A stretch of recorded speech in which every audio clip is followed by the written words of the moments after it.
Barkanku da zuwa tashar Gaskiya Top TV.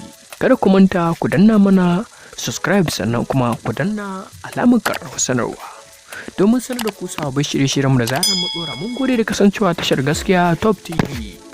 Masha Allahu, yanzu nan an samu sulhu tsakanin Naziru Sarkin Waƙa da kuma sauran jaruman Kannywood.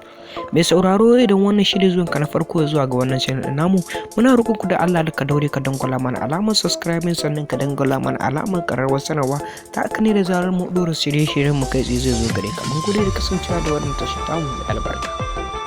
Kamar yadda kuka sani masu sauraro, a waɗannan kwanakin ne aka samu wani hatsaniya tsakanin Naziru Sarkin Waƙa da kuma sauran jaruman Kannywood. Bayan batun Ladi tambaya kan cewa ana bata 2,000 a duk lokacin da ta je shirin fim, ba a bata wani kuɗi waɗanda suka wuce 2,000 zuwa 5,000.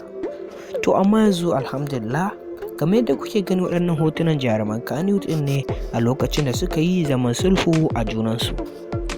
To, masha Allahu, a yanzu haka da yanzu wannan rigimar ta zo ƙarshe cikin yardar Ubangiji. Kuma muna musu fatan su ci gaba da zaman lafiya da kuma kwanciyar hankali a wannan masana'antar tasu.